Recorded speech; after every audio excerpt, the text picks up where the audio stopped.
Hi Meredith, this is a video I promised you and Sophia who wanted to hear the story, and Jerry who's always listening, thank you.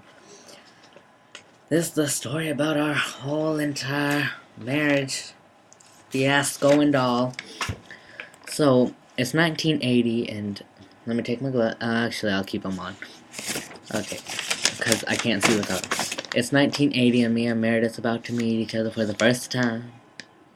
I'm 35, divorced with no kids. She's 34 on her first marriage that's just began and it's already about to end. So me and Whitney Houston are in Dallas. You know, we're before heading out to Houston for the wedding of our friend Tina Knowles, who is going to be the mother of Beyonce soon. I'm sorry. So we were at a bar in Dallas when I saw a blonde head turn across the bar, and she was sitting with her head on her hand like this, sipping her third vodka cranberry, looking bored as ever. Next to her was her husband, who was chatting and chatting and chatting away like he could never stop, talking to a waitress who was a hoe. She a hoe. She can change her hair, she can change her shoes, but she can't change the fact that she a hoe. But anyways, so I go over, I sit down next to her, and Whitney's on the other side of me. And I'm just talking to her, you know. Well, we're just making light conversation. I'm like, oh, you drinking that? I think I'll drink this. Anyways, and it was 1980. Diet Coke had not came out yet. All right. Whitney was like, hey, she kind of whacked me like that. She was like, what are you doing? And I was like, why? What does it look like I'm doing? I'm just talking. She's like, I know how you're talking. She is a married woman. Don't be doing nothing bad. And I was like, oh, well, I'm not. It's just conversation. I brushed Whitney off, and I kept talking to Meredith. Now you know who the blonde is. Whitney goes off to the bathroom, does her own thing, who knows what she up to. And I'm just talking to her, you know. Sorry. And then I found out she's going to the wedding too in Houston. Alright, good. We'll meet up again. And I was like, oh, okay, I'll see you there. And then Whitney comes back, and I was like, alright, we need to get back to the hotel. I'm tired. Me and my friend Whitney are gonna go sleep now. At the time, Whitney's only 17. She did start her career, but she's still 17. I'm 35. Meredith's 34. Anyways, we go off, and then we're in our town car being driven to a hotel. When I was like, she's a nice girl. Whitney's like, too bad her husband abuses her and is cheating on her. And I was like, what? Abuse and cheating? Hello? Whitney was like, yeah, some people were talking in the bathroom and I heard, and I was like, oh, Lord Jesus, no. Because first of all, believe me, my first marriage, which I mentioned before, which I got divorced from, the woman was abusive. Not physically, ain't nobody gonna beat me up. I don't, but she was mentally manipulative, abusive, emotionally. Bad story, long deal. That's the first marriage, whatever.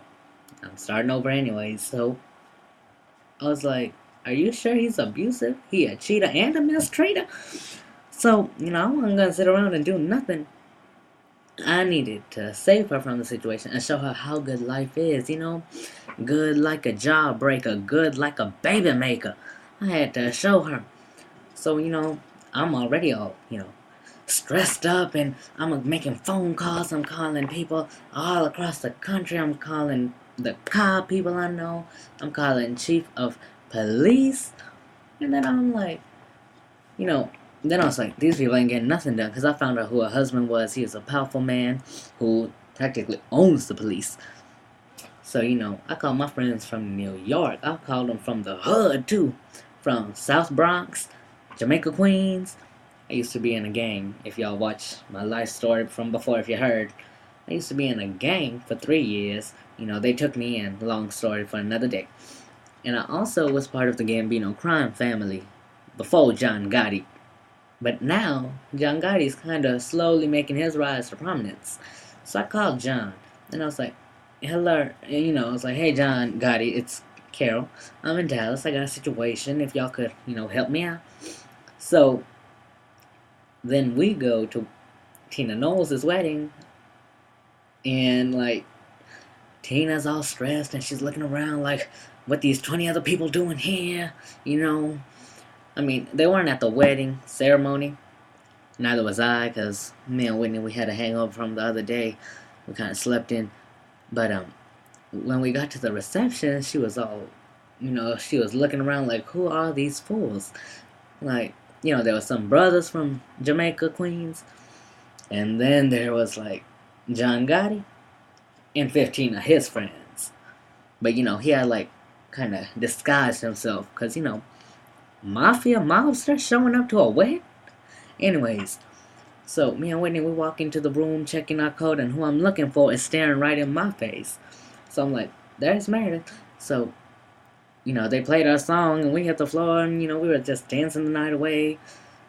In the meanwhile, the brothers had taken down her husband's security.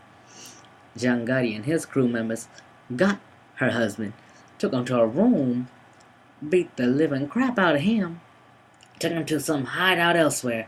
But anyways, once the reception was over, I sat her down. And I was like, Meredith, you can't do this to yourself. You are, a wonderful, wonderful person. She made me feel good too. She was like, it's time for you to have someone make you feel, feel like $1,000,000 bill, get you going left, right, up, down, get you spinning round and round, make you feel good about yourself.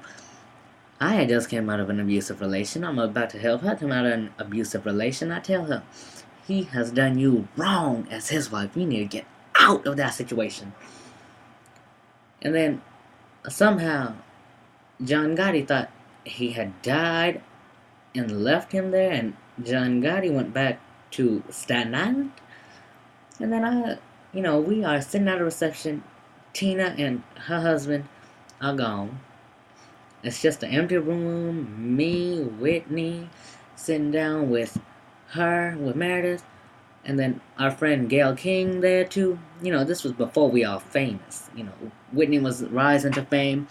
I was a producer at Motown Record in the LA office, which I headed. And then, Meredith, a trophy wife.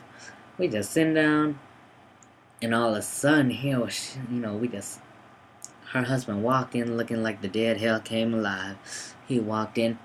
He faked his death. He had a gun. He pulled out a gun and he was about to shoot me. I was like, what the hell? We all ducked down. The brothers came back, saved me. Anyways, long story short, we ended up getting married. And, it's a wonderful, wonderful wedding. We ended up getting married. It's lovely. And this is 1980. 2004, 24 years. 2004 come along. We had a rough patch. We had our kid already. We had our daughter, wonderful daughter, Megan, Adele. We had this rough patch, blah, blah, blah. We get a divorce. I marry Beyonce, have a daughter with her. The other Megan I go. I don't know. Just have a fondness for that name. I don't know. My sister Emma, my sister Bobby, they were like, you are doing the wrong thing. You don't belong with Beyonce. They were right. 4 years later, we got a divorce. And then 3 months after my divorce, I went back to Meredith. I was like, please take me back. Please, I have been loved right since you was gone. Everything's so wrong. Long story short, we ended up getting married again. 2011 come along. Lord knows what got in my mind. We're having this wonderful marriage. I don't know what got in my mind. I thought it was bad. I needed to get out. Long story short, me and Meredith were only separated, never divorced. I get married.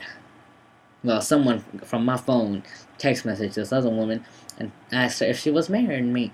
And she thought I had proposed to her. And I read the text and I was like, oh Lord. And I was like, maybe I should give this a shot and see how this rides out. Because I think my marriage with Meredith, 27 years, maybe it's time for a change. Little did I know how wrong I was. Never, ever will I leave my wife again. And then I came back to Meredith and I was like, please don't leave me. Whitney comes up, we're singing all drunk on her front porch, where do broken hearts go? I'm not a singer, I'm not a vocalist.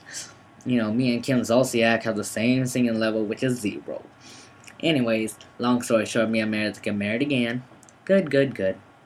You know, never leaving her again. I promise. And now we're soon to be godparents to Kim Kardashian and Chris Humphrey's child when they have it. But Meredith, should we adopt one more child? I was thinking maybe we could have one more kid. I don't know. Talk to me later. This video was pretty long, so I hope that satisfies you, because last time I made a video and it was like 3 minutes and you're like, that was too short. Now, Emma, I told you I was going to make you one video too about my day with the Jacksons. I'm going to get to that now. Alright. Thank you. Stop recording.